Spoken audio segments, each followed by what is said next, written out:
And then I'm also going live here on YouTube. So I am broadcasting simultaneously. So here on Instagram, here on YouTube. And as you guys are joining, y'all, make sure you have your pencils ready. Make sure you guys have your notes ready, because we're going to just jump right into it. Probably going to be on here for like 20 minutes, maybe 30 minutes at most, to give you guys some really good content, give you guys some really good information, and just talk about what's been going on in the markets, but also how to make money trading multiple time frames. So let's just have a conversation really quick, right? I've been trading for 5 years, teaching for 3 years, and I teach swing trading. So I am all about teaching Forex traders how to, trade more than just one currency pair, because there are going to be times when one currency pair may not be giving you what you need. And the one thing that you don't want to do is you don't want to be stuck on one currency pair that's not really moving. It may not be making you money at the time. It may be stalled, it may be in consolidation. As a matter of fact, I know a few pairs right now that are in consolidation, and you don't want to be trapped. You don't really want to hold your money hostage, but you do want it to work for you. But the thing about that is, in order to trade more than one currency pair, it takes focus. And while it takes focus, it also takes a strategy that you can actually trade consistently. And consistency is very important. Some people say that they want to be a consistently profitable trader, but they're trading more than one strategy inconsistently. Meaning, if one strategy doesn't work, they're hopping over to another strategy. They'll try that strategy for a week or two, maybe win some, maybe lose some, but find that, okay, well, that's not the best that I want to do. And then they'll go to another strategy or another group. And so you're system hopping and you're group hopping. And the thing about that is your journey keeps starting over because you're not really giving yourself time to grow and to develop. And you're thinking that you just need a system to save you. So you become like Captain Save a system, right? But what it really boils down to is just having something solid and concrete, but it's your foundation that really matters, right? Because without foundation, the strategy doesn't matter. A foundation is, do you know how to read a currency pair outside of your market structure, right? Do you understand trend outside of the market structure? Everything boils down to the trend. Everything boils down to how the market is moving. And if you understand how the market is moving, do you understand when the buyers have control? Do you understand when the sellers have control? And do you understand when you're trading with them or against them? In the beginning of your trading journey, it's fine if you system hop back and forth because you're still trying to find your groove. You're trying to find out who you are. And the thing about that is you really want to start doing those things in demo trading or as you're back testing. But the thing is, what happens when you really need to make real money? That's when you're really in trouble. When you say, oh man, like one day you look up and you realize it's been 6 months, it's been a year, it's been 2 years, and you've been trying out so many things and you find that you're still struggling because you never stuck to one consistent system, right? And you realize you need a game plan because Forex is really life changing. It truly is. Understanding this skill for yourself, having a mindset shift, and then you're growing. Like, it feels good to know you can make money at your own hands. So there has to be like this big mindset shift, right? And I want you to think of it this way. If any of you guys lose your job today and it's your only source of income, you're SOL. You're SOL, which means shit out of luck. Excuse my language. Because if that's the only job you relied on to bring money into your household, and when that stops, you now have to go look for another job. And there is no telling how long it would take to find another job, especially in this economy where a lot of people have been being laid off. But if you have money running outside of your job, or if you have money running for you while you're working your 9 to 5, you're going to be in a better position. That's what me and my husband personally had to learn. If he's working outside of the home and I'm here with the kids, I need to find a way inside of our home to make money as he's working, to keep the money going, to keep it cycling. because if he loses his job and that's our only source of income, we are SOL, right? And in today's time, you do need multiple streams of income. And for me, that was Forex in the stock market. So when I began really getting good at Forex, and it took me about 2 years to make consistent profits, and then about a year or so ago, I started to put money into the stock market on a consistent basis. That's when I realized the mindset started to shift, that money has to always be working for us when we sleep. Money has to always be working for us when he's working or I'm working. And what that led me to do was to create a 5-figure coaching business on the side as well. So now not only is my husband working, but I'm working helping other people as well too. And prayerfully, I'll cash out at 6 figures this year. But it's a process to get to it. It's honestly not overnight. I'll speak on the coaching side of things later on, but for now, you guys, we're going to take a look at these price charts. I'm going to give you guys a glimpse on how I cycle out my losing trades and my winning trades. We're going to talk about some numbers, and keep in mind that the goal of trading is not to run it based on a lot size, but this really is a percentage game. And you always want to keep the same percentage that makes you more money, even when you lose. So we're going to hit on a few currency pairs tonight, okay? So I want y'all to rock with me as I'm talking about this. I can't break a full system down in one day. Rome was not built in one day, but I want y'all to rock with how I'm looking at currency pairs and how I'm going to cycle them out, okay? One of the first things I look at when I'm analyzing is my setup. I teach the same setup every single day, every single week. I call it TMP, and it's an acronym. It stands for trend, market structure, price action. 3 rules that have to be met before I personally enter a trade, or one of my clients or students enters a trade. It just keeps everything together, right? And the one thing that we're doing is per currency pair, we're weeding out the currency pairs that don't fit the setup for that moment. And we're going to keep the ones that do meet it or will meet it within the week's time frame, because we're swing trading, which means we're going to be holding our positions. We're not day trading and we're not scalping. So we already know our trading style. It's important for you when you trade, you understand your style, because your style tells you how long you're going to be in the trade for. For us, it can be days, weeks, or months. And we have to be okay with that. We have to, because we're breathing through our setups. I like to lose money slow. I like to make money over time. That's what I like to do, because it typically can take me altogether per currency pair less than 8 minutes to make money per pair. And what I mean is I'll analyze it for about 3 to 5 minutes or 3 to 4 minutes. It doesn't take long.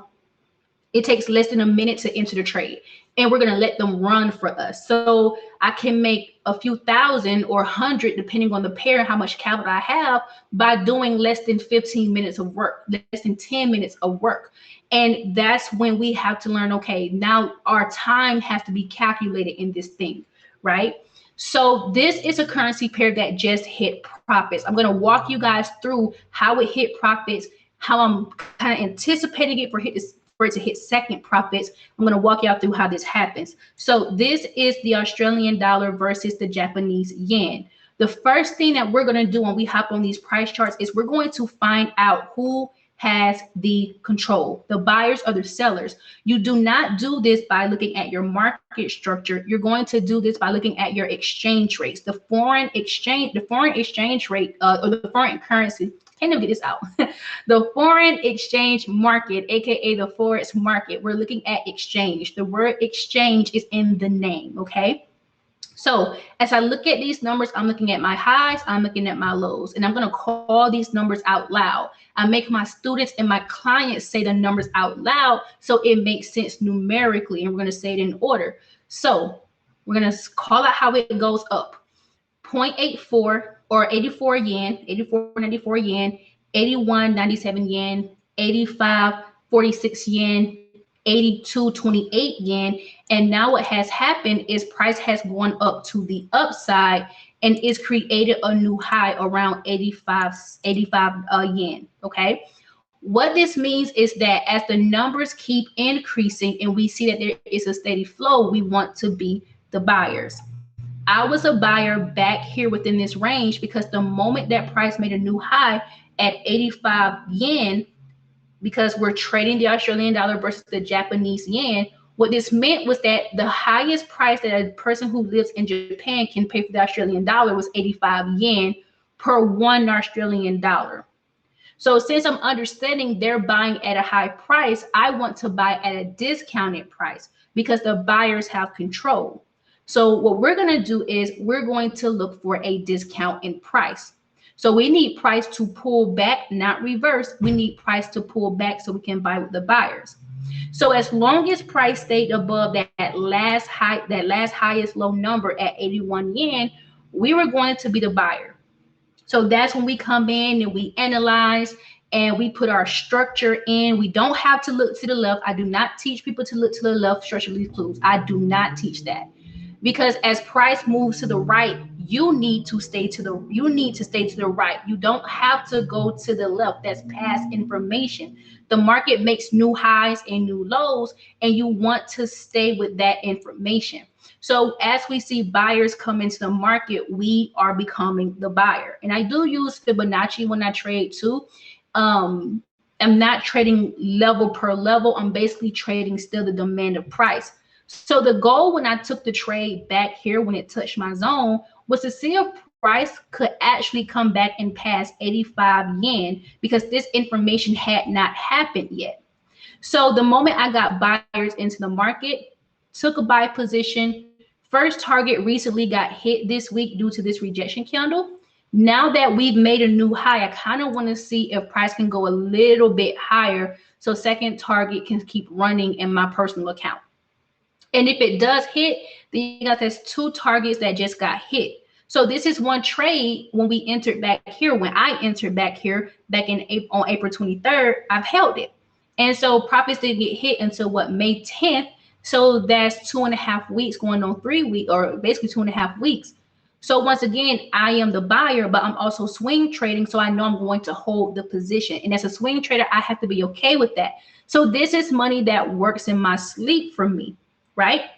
Now, there is another position that I took. It's also in Australian dollar pair, but it's a quote Australian dollar pair, and it's called pound AUD. And I actually lost the position. So as one trade hit target for me, the other one took me out at a loss. So I'm like, okay, well, I can understand why that happens.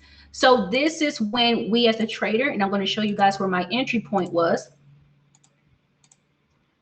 I entered this trade on this candle right here. Let me get an arrow. I entered the trade here on this candle for a sale. I'm going to walk you guys through why I entered the sale so you guys can rock with me. The last highest low price that buyers were buying was back here at $1.78. And then price came back and made a new high at $1.81. And then price came back and made a new higher low at $1.79. So when price passed that number, I said, okay, well, this is the last place buyers bought. Sellers came into the market and pushed price down. In my mind, this is the reversal point. So I took a sell back here, made profit. I said, okay, well, if price can stay below this number at $1.80, I'm going to take another sell. And I did. The bears came back into the market on this candle on April 21st. I said, okay, cool. I'll take a sell back down to the previous low here, because that means that the sellers are in the market. They're pushing price down. My numbers were decreasing. I had already made money on this pair. I wanted to see if I could make money again. Cool. So I have this trade running for me. I also have Australian dollar yen to the upside running for me. So as I'm selling a pound AUD pair, I'm buying an AUD pair because they sit in opposite directions. So when I sold, price went down, almost hit target April 26th, but then it pushed back up. Now at this time I'm in drawdown, but then it pushed back down and I'm back in profit. One thing I love about being a swing trader, as I stated, is that I like to lose money slow. I am not here to figure out every single candlestick every day. I'm not here to take a trade on the same pair every single day. I am here to let my money run from me, because I have time to think through the trade. I have time to breathe through the trade. I have time to decide what I will manually want to do with the position. And this is very important for being a swing trader. Because if I try to take action every single day in the trade, I could actually lose more money trying to figure every single candle out. And that's not me as the trader, because I'm not day trading and I'm not scalping the market. I know that I know that I'm holding the position, and it's going to take some time for it to grow and get to where I need it to go. So as I lost this trade, I'm okay with that, because I'm only risking 1 to 2% of my account, at most 3 sometimes. I understand that I just won a trade. I had this trade running with it. And so guess what? I won more than I lost. So I'm still profitable. That's the goal. There was another position that I was in, and it was pound New Zealand. So I'm going to break this one down as well. And this one kind of reminds me of pound AUD. So I got a lot of stuff on my chart. You guys, I just did a whole class over here. So excuse this area, okay? But same information. The last highest low point that the buyers from the market were at $1.92. Sellers came into the market and pushed the market down to 191. And that means that, okay, well, the buyers have stopped buying, sellers have come into the market. I want to be the seller. So I sold on this bearish hammer here on April 20th. I got in this trade before I got into pound AUD a few days earlier. Price did come down a few pips lower and take me out for first targets, because I have second targets running, or I have 2 targets running. So I got 2 targets running. One trade just hit profit. I'm feeling good. If price can come back and stay below $1.95, I'm okay. And price did do that. It pushed back up, stayed below $1.95. It pushed back down. And it almost came and took me out for profit, or not for profit, but almost pushed down past this new low. But it didn't do it. Instead, price went higher. And I'm okay with that, because I just made money on it, right? A week or so ago. And I'm holding the second position, but it goes against me. But remember, the goal is to make more money than I lose. So here I am risking my same percentage on every single trade. I know how much I'm going to lose. I'm okay with it. You have to be okay with how much you're going to lose when you're trading this market. I make more money, I lose the trade, but it's fine. I'm still in profit. I'm still profitable. That's okay. It's a numbers game. It's fine. But here comes another trade to make up for it. So as I'm in pound New Zealand to the downside, I'm in euro New Zealand dollar to the upside. Now I've been holding a trade on this pair for ever since what is it, back in April, early April, March timeframe. And I actually got in twice on this, took profit once, and I'm going to show you guys what I did here. I was in a reversal stage. Okay. So I had 2 zones, one from my weekly, and then there was one around from my daily. The first trade that I got in, I'm going to show you guys why. This is understanding who's in control. At one point in time, price went down from 168 to 163. It's a 500 pip decline. I said, okay, cool. But then the buyers came into the market and it rose past the last highest price. So that's the buyer saying, listen, we're going 100 pips higher. Buyers have come into the market. Stop selling. Look for the buy. All right, I'm fine with that. Cool. Got it. I'm the buyer. I entered the trade here on this candle on April 5th. Price went up, almost took me out for second targets, but it didn't. I saw that we were forming a bearish candle. I said, you know what? Let me get out, because price may come back down to my zone. And it did that. So I got out for profit here. I got back in this trade on April 16th, or got back in a trade around this area. And I've been holding it ever since. And I'm actually still in this position. I showed my students that this morning. I am still riding this position. And look how long it's taken for it to come back into profit. It's been consolidating, it's been ranging. But remember what I told you guys in the beginning, I am a swing trader. I do not know when consolidation is going to hit. I do not know when price will begin to range.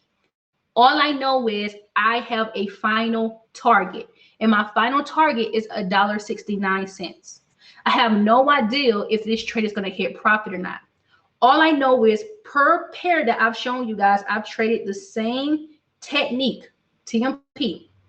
I've understood the trend, I've plotted my market structure, and I've entered the trade per my price action candle that I normally take my trades on, right? And I let the trade run, win or lose. I let the market tell me when I'm right by hitting take profit. I'll let the market tell me when I'm wrong by hitting my stop loss. Everything outside of that, I cannot control. The name of the game is to do what you can control, avoid what you can't control, and just let it be. You assess after that, right? So this is one that's still running from me and it's in profit. So this is money cycling and running outside of normally what I do in my coaching business, outside of what I do in the stock market. The money is just running. Then I'm going to go to one that hit profits just this week, you guys, which was Pound JPY. So this one just hit profits. I was in this one for a while too, about 2.5 weeks with my other members in the group. So watch our numbers yet again. I'm going to show you the numbers. So breaking down the numbers in numerical order from high to low, because we're in an uptrend. $1, 152 yen, 148 yen, price goes down, but then it goes back up to 153. The moment we see price go to the upside, it goes, this high goes higher than the previous high, this high peak. That means the buyers are in the market because they push price higher. But we don't buy high. We need price to pull back for us. So the moment that price pulled back and proved it can stay above the previous higher low, we're going to buy. And when the market proved it, the entry candle was here on April 23rd, the spinning bottom. When the market proved it, we got into a buy because we're hoping that price could come back to the high here at 153.41, and it did. Targets are taken off the table. We're done. This is one that ran. We cycled it out. So even though the course of 2.5 weeks, yes, we've accrued losses, we still have winners that have cycled. And if you play the percentage game right, even if you lose trades, if you win more than you lose, you're profitable. If you win more than you lose, you're profitable. And we're still trading the same setup. You do not deviate from your setup. Keep the same energy. And I'll give you guys one more as well that hit profits recently. The other ones that just hit profit, or the other one, was Pound USD. So watch the numbers. It's a numbers game once again. And here's what I teach people. You take trades at structure, but you trade based on numbers. Exchange rates are prices. That's what's on our price scale. It doesn't even matter the market that you're in. Everything is a numbers game. So for example, watch the numbers fluctuate and change again. We went from $1.39, and I'm going to move this over. We went from $1.39 to $1.36. Then we went up to $1.40. That's a difference of 100 pips. When price pushed past the last highest point that the sellers were selling here, the sellers sold here, but buyers pushed price higher. The moment we have that word higher come out of our mouth, we should be the buyers. We got to say that out loud. We're the buyers. Price went higher. So when price went higher, I said, okay, I'm going to play structure where I believe price will go to, where price will pull back to, so I can take a buy. And the moment that price did that, I became the buyer. And I've been in this trade for quite some time, and it finally hit profits using Phillips once again in confluence with my structure. And watch how this happened, you guys. So I entered a trade around this area around April 26th, stayed in, price went against me, but it did not take me out of the position. I'm also not in the game of tight stop losses. I'm not in that game. I'm not in that field. I need my trade to breathe. I need to give my trade room to breathe.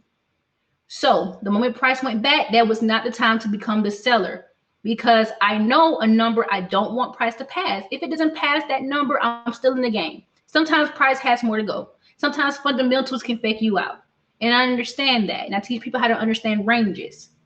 So the market pulled back, went in my favor, profits at the -27. That's my final target for Fibonacci. And we hit. That's the most important thing, is that we took profit. So let's do some math here when it comes to your percentages. If you're the person who's been struggling with numbers, okay? And I want you guys to hear my heart when I speak on this. Keep your percentages the same. I know some people in our market, when you trade Forex, you go by lot sizes. Well, oh, my stop loss and my stop loss and my lot size and my take profit. I teach people how not to choose their own lot size. You really don't want to do that. You just want to tell yourself how much you don't want to lose and make the numbers match that number. So for example, if I have a high account and I tell myself I don't want to lose $1,000, right? In each trade, don't want to lose 1,000. I'm not going to lose $1,000. It does not matter what my stop loss is. My stop loss can be 500 pips. My stop loss can be 200 pips. My stop loss can be 5 pips. I will not lose $1,000. Okay. Now, let's say that I had 6 trades running at 1%, and that has to be like 100,000, right? $100,000 capital. So let's say I got 6 trades running, risking a percent per trade. That means total on those trades, I cannot lose $6,000. Let's say that my average percentage when I win is 2%. So I'm risking 1% on each of those 6 trades to gain 2%. That equals $12,000. So let's just say that I lose 3 trades. That means that 3 times 1,000, I lost $3,000. But if I win the other 3 trades, 3 times the 2%, which is $2,000, I just made $6,000. I am still profitable by $3,000. But let's say I lose 4 trades. So if I lost 4 trades, that's $4,000. That's 4 of those 6 trades that I lost. But if I won 2 trades, risking 2%, that's at $2,000. 2 times the $2,000, that's $4,000. So I lost $4,000 to make $4,000. I'm at break-even stage. Okay. It's not always about winning the most trades. It's really about positioning yourself to make more money, even if you do lose more trades. The goal in our game is to literally keep money that we make, with the understanding that we're always not going to win. And this comes over time. Rome was not built overnight. And we shouldn't expect to say that Rome was built overnight. But if you can trade the same setup consistently, you can make money over and over and over again, whether you win or whether you lose. You're going to be great. You're going to do great. But don't look to trade too many setups at one time. Don't look to trade too many currency pairs at one time. And there's no set number. You got to let currency pairs weed themselves out. Like, for example, if I'm looking at 10 currency pairs and I'm trading the same setup and only 3 of those currency pairs fit the rules, then we just trade those 3. Now, let's say throughout the week, one of those pairs invalidates the setup, meaning that maybe it went past a low or it went past a high. Or maybe you have a rule that says if it does a particular thing, you can't trade it anymore. Okay, great. Now you're down to two currency pairs you can trade. Let's say both of those give you the setup. Then trade the setup on those 2 currency pairs. You really need one to be profitable, really, out of the 10. Right? And that's what you want to do. And if you remember that it is a numbers game, lose a small amount when you lose, win a bigger amount when you win, you're going to do fine. You don't need a high lot size to do this. You don't need all the capital in the world. I've actually found, just from recent studies, most traders do not come into the trading game with the capital they need to be successful anyway. Sometimes, some traders do come in with that low amount. They do come in with that low account. They can't really afford to put a lot in the market. You guys, that's fine. There's ways around that. There are ways around that. You don't need to over leverage your account to be great. You just need a technique that works. That's really what it boils down to. Anyone can grow an account. All of us can blow an account. But it really does boil down to the mindset. It's a mindset game. And only taking trades with the best setup, so you can see them through, you can breathe through, and that you can have, that process work for you. Okay, so that's all I wanted to share tonight, just to go over some of that information and just to see if you guys even have some questions for me, because I know I'm like on 3 platforms right now talking. I'm on YouTube, I'm on Instagram, and I'm on TradingView. So if you guys have any questions for me at the moment, hey Jermaine, how you doing? I'm going to answer a few questions. Someone here on TradingView asked me, how do I analyze my trades? I literally analyze my trades the way I just showed you. I look at my trend first. So I want to see who's in control. I want to see if the buyers are in control, which means that my exchange rates are creeping up. I want to see if the sellers are in control, which means that my exchange rates are creeping down. And the moment I say up or the moment I say down, I know if I'm the buyer, I know if I'm the seller, and then my job is to position myself as such. But if I see confusion, then my goal is also to stay away from confusion, which is consolidation. So I do it that way, and then that's literally it. That's it. It's nothing like it's nothing granular. Like I try to keep it as simple as possible when I'm analyzing, and I try to keep it to 2 time frames at a time. So I'm on higher time frames. Like I'm on the weekly, I'm on the daily, and I cycle those 2 time frames out, and I only go to the monthly the first of the month. And that's just for me personally. So I don't like to trade all over the place. I like to keep everything structured. And for the most part, I make money on 1 time frame, which is the daily time frame. That's my active time frame. So that's personally how I analyze my price charts, just keeping it as simple as possible, as simple as possible. Okay. So do we have any other questions? And thank you for that question here on TradingView. Do we have any other questions before we go, you guys, or are we cool? We kumbayaing it over here. Hey, Lawrence, what's up? I just saw you in here. What's up, man? How you doing, King? I pray everything okay, man. Okay, y'all, I don't see anything else. I don't see any other questions. So we're going to call it a good night. I pray y'all have a good night. Hope y'all pray, can't talk tonight, I know I'm tired. The rest of the week is going to be a really good week for y'all. I pray y'all have a really good weekend if y'all don't hear from me till then. And I will see you guys in another live stream. You guys be blessed.